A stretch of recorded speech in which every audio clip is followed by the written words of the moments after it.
Hi, everybody. We're here for the next episode of Final Cuts by BVS Film Productions. We have a very special guest, someone different in this industry, a magician. His name is Richard McClendon, and his company is RW Magic. And we met on LinkedIn, right? That's right, LinkedIn. That's right. Well, great to have you here. Thanks for coming on. So, ultimately, I can't remember how we did. There were some questions back and forth in LinkedIn. We did some different things, and you reached out to me, and I reached out to you, and I can't remember.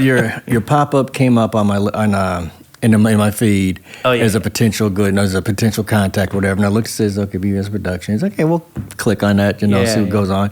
And then you sent me an email, and I says, yeah, because I'm looking for some video production stuff, just to see what you got to say. Yeah. So we had a phone call, and I'm glad we did too, man. Because it's like when you first, I thought the price was going to be skyhawking through the roof and everything, but man, you just like totally talking. I just told you what I wanted, and you made the right put me in touch with your sound guy and everything. And I says, man, this is a godsend. Yeah. It's like a big relief. Mm-hmm. Oh, great. It was a really big relief. Cool. You basically, you knew what people go through. Yeah. When you got to do stuff. That's one thing, with this business, it's we meet all kind of people. And it's so eclectic from a standpoint of the type of people we meet, type of industries we meet. And this is a unique one because I don't think we've ever had a magician on our show or worked with one, really.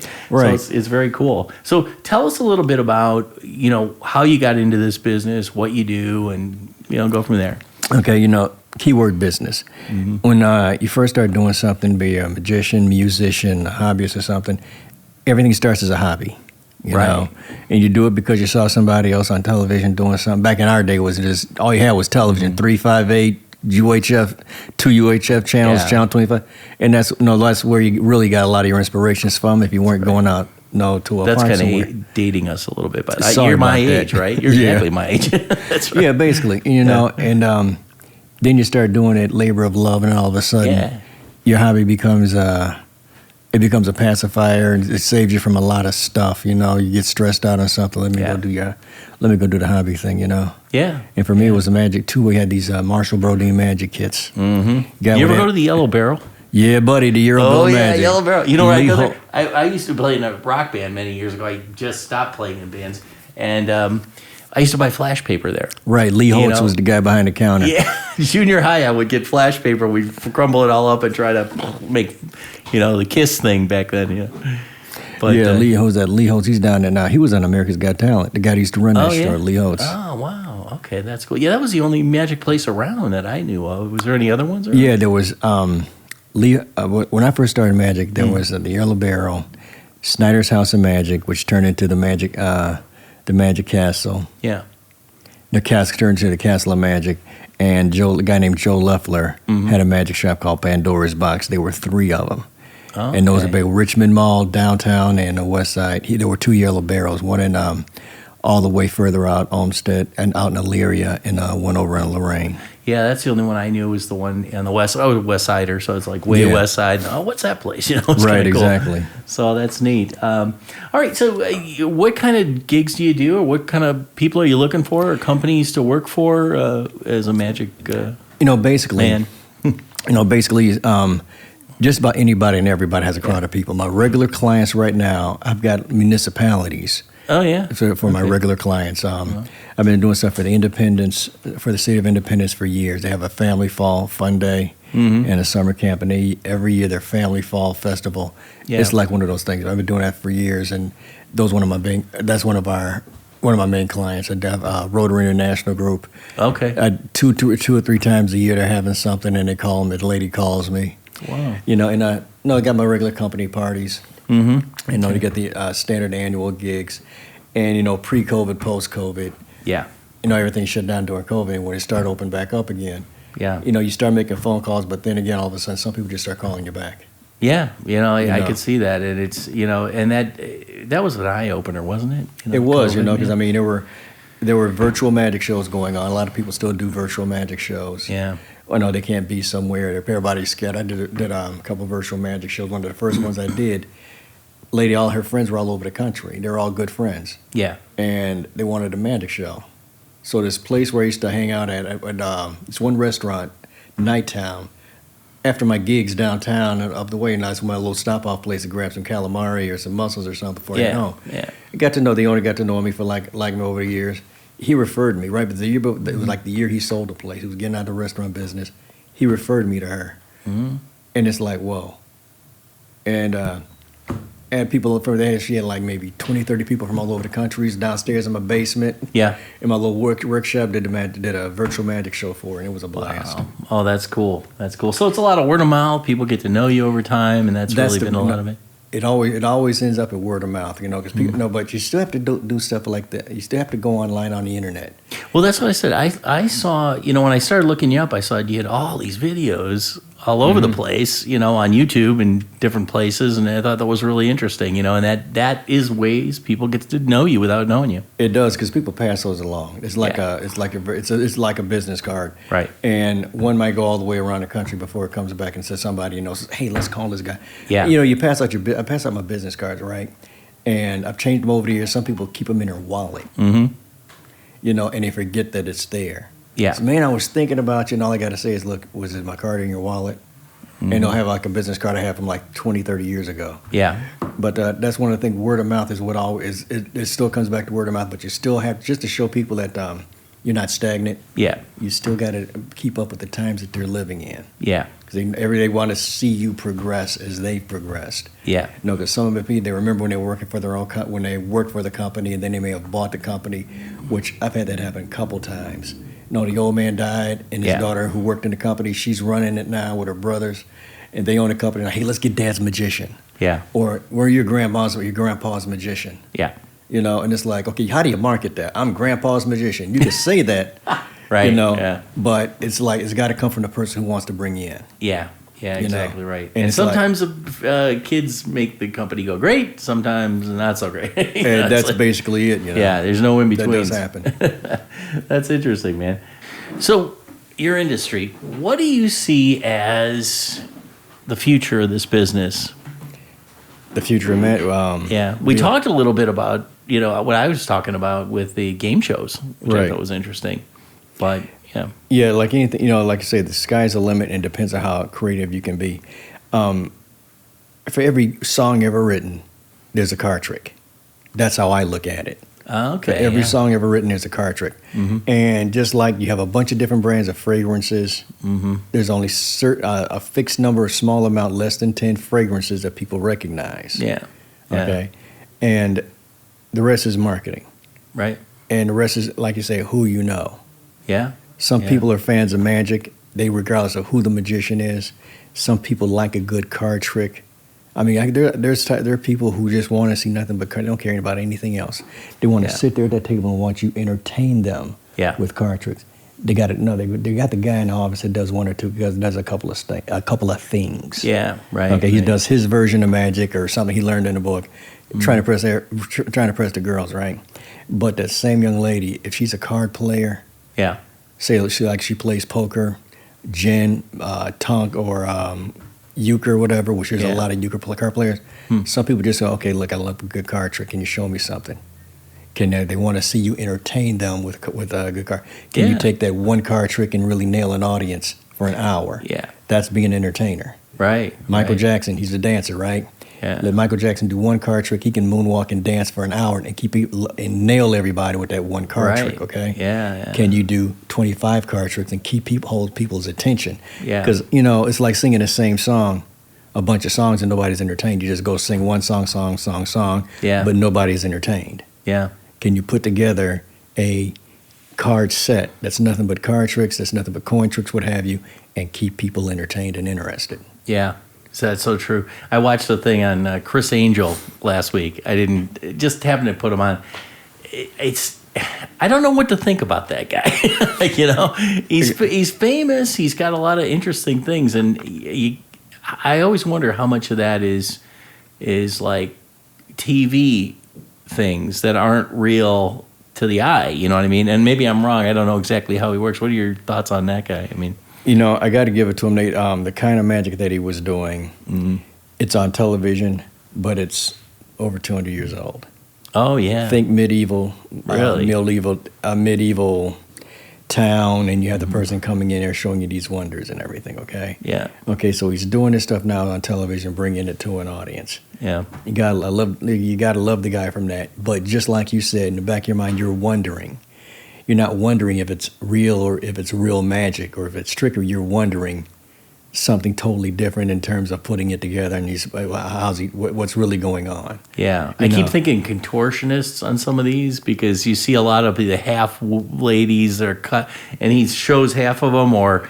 Exactly. It's like, yeah, it's not, is that lady real and did he really cut her in half? Yeah, right. Yeah. Did he really use magic to cut her in half? A guy named Mark Wilson, when he did the illusion, yeah. When Doug Henning did this illusion called the zigzag illusion, where he pulled the lady in half, pulled the box out.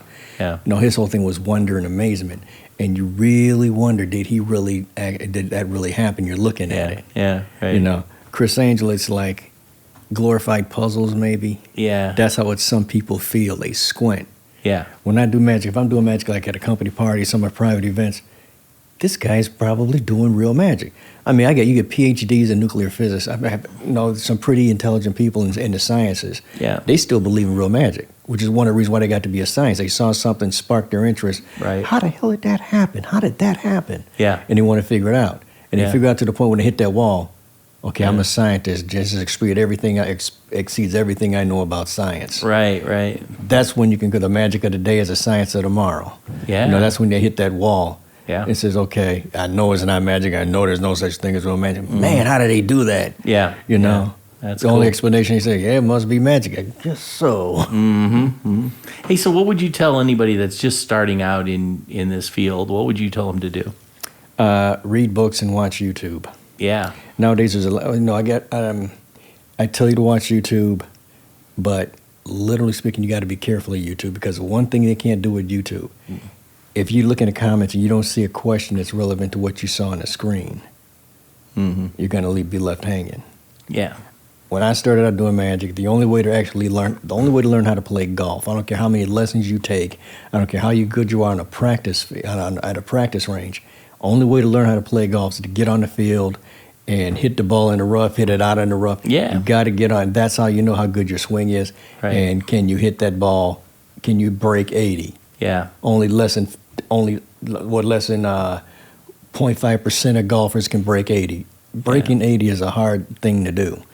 Getting below 95 is a hard thing to do. Yeah. The only way to learn how to be a good magician is to get out there and you got to drop the cards in front of people. Yeah. You got to make that mistake. And like anything else, that recovery. Can you recover from that and still keep going? Can you hit that wrong note? Everybody know it's a wrong note. Yeah.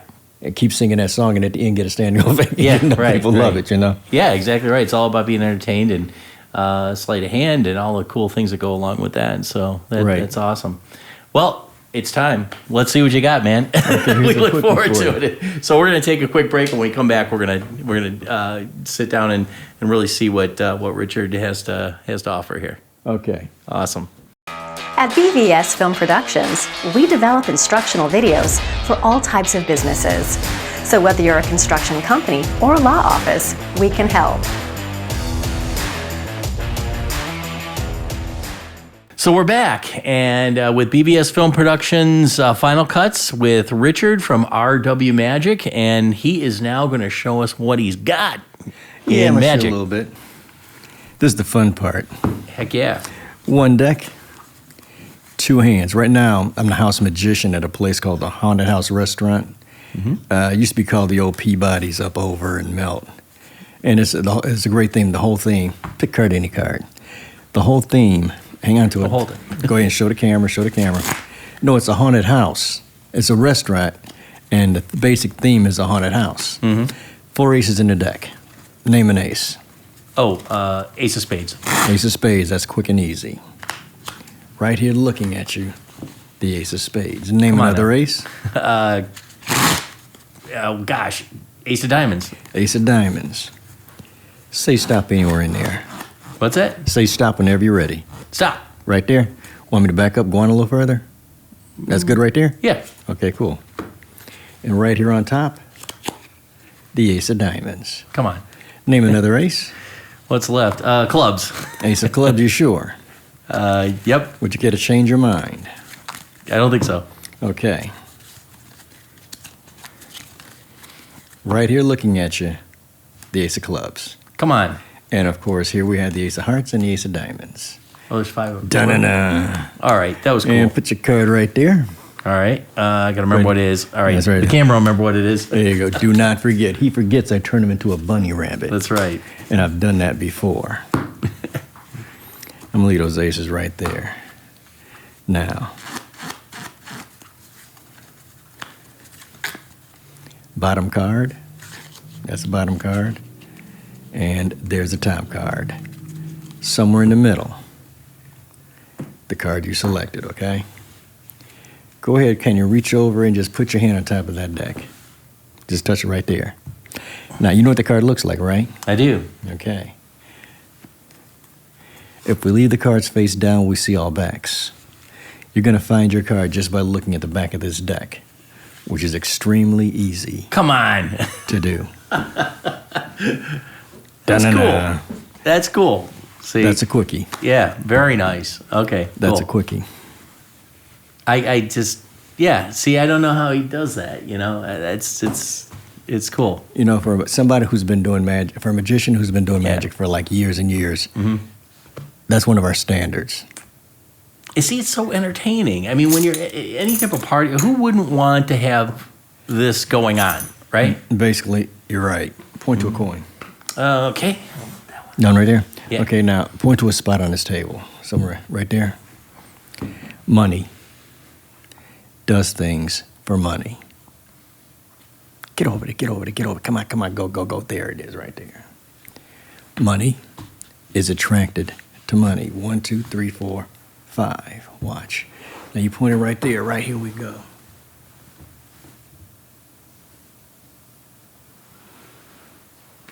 One. Point to another coin. One. That is this one right here, right? Go ahead and Yep. touch it. That's there. Yeah, 1 plus 1 is 2. Now, come 2. on. Again, I'm And watching. 3. I'm watching Richard's hands. 3 plus 2 is 5. Big money, little money, they come together. They make more money, more money, more money. Unos, dos, tres. 3 and 2 is 5. 2 and 3 is 5. 1, 2, 3. 4 plus 1 is 5. Now I'm watching your hands, Da-na-na. and I can't see where he's switching or doing anything. Very cool. Oh, yeah. Very cool. It Nice. works. Thank you. Nice. Awesome. So those are the two, or you got more? Let's see. Eddie, think of a card. Just think of any card in the deck. Just think of it. Let me know when you have it. Cool. Yeah. Okay. I have Okay. Got it? Okay. Yeah. Now, literally, let your mind go blank. Okay? I want you to visualize that card hovering someplace in front of you, okay? Now, those of you who can't see Eddie's the sound guy. He's behind the scenes right now, okay? Now, that's going to be the invisible card. Mm-hmm. Okay, we're going to mark that card invisible. Yeah. All right, now, for the first time, imagine that card floating over here to Dan. Dan, grab that card. Got it? Okay. Now, Dan, for the first time, say the name of that card. Queen of Hearts. Queen of Hearts. Okay. Hold your hand out. Hold your hand out. Hold your hand out flat. Hold your hand out flat. And there it is right there. That's the invisible Queen of Hearts right there in his hand. Okay? Now take that invisible Queen of Hearts and stick it right between those two cards. Right between those two jokers. Oh, there it is. Right now, that invisible Queen of Hearts is between those two jokers, and there's no way that you believe me, do you? I'm going to prove it to you. Remember when I said let your mind go blank? When I said let your mind go blank? That's how we mark it with this blank card. That's literally how we mark that. Okay? Now, you don't believe that blank card really is Queen of Hearts between those two jokers, right, do you? I didn't even know there was a card in there. Tell me about it. Go ahead and take that card, hold it up to the camera, and show everybody. There she is, the Queen of Hearts. Come on, man. Da-na-na. That's something. That's something. Now that right there, that's something you learn. The guy named by the name of John Bannon, he invented that card trick. And it's available, but you have to know there's a who you know factor. Right. You have to know another magician. You can be a spectator and see it, and they ask you, where did you get it? Yeah. There's no way in hell I'm going to tell anybody where I got it. Yeah, right. But because a colleague of ours, he put his blood, sweat, and tears into that. Mm-hmm. That's one of those things to where he was probably working on something, and then, bam, he had an idea. He shared it with a friend of his who has, why don't you try this? Yeah. And they mixed the stuff together, and this is the dumpling they come out with. So how long does it take to learn to master a card trick like that? Because that right there is like mastering a card trick. Right. When you first, there's certain techniques of card magic that's strictly card magic. Yeah. They come from ever since the deck of cards was first invented. This deck of cards right here is a watered down commercial version of the original deck of cards. Playing cards were originally hand painted, handmade. Yeah, right. By hand. Mm-hmm. And the decks had like maybe anywhere from 102 to 150 some odd cards in the deck. Yeah. There was this god awful amount. And now they got watered down. Now everything's down to this, nice condensed, and there's a lot of symbolism in there and everything. Mm-hmm. So it's like I've been doing sleight of hand, and I've been doing things with the deck of cards long enough to where if I see something, somebody can explain it to me. 5-10 minutes later, I'll understand it. Yeah. And then maybe put 2 or 3 hours worth of practice. Okay, I got it. Yeah. And then, as a working magician, I got to put it in front of somebody ASAP to get the spontaneous feedback. Yeah, got it. And then if I like the feedback I got, I might leave it alone, or I may just work on it and bring it out 6 months to a year later. Yeah. Wow. And it's one of those things, it could be for one person, one magician, it might take them 5 minutes. For another magician, it might take them 5 years. Wow, that's amazing. So, Richard, how can people find you? I mean, where do they go to find you? And we'll put it in the notes as well. Website, rwmagic.com. Mm-hmm. You can come to the Haunted House Restaurant Cleveland, which is on the corner of South Taylor and corner of South Taylor and Cedar Avenue. Okay. In Cleveland Heights. And just Google the name, Haunted House Restaurant, Cleveland. Great. Standard social media is RW Magic on YouTube, Instagram, Twitter. Yeah. And there's another one. I'm on LinkedIn. LinkedIn. Right. Very good. Well, there you have it. Richard, you did a fantastic job. RW Magic. I highly recommend this because this is cool. This is very cool. I do close-up strolling magic. I do a sit-down magic show, and I do a one-man stand-up presentation. Very good.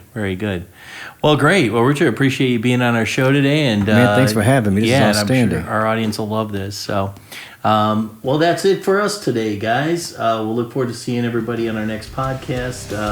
Have a great day.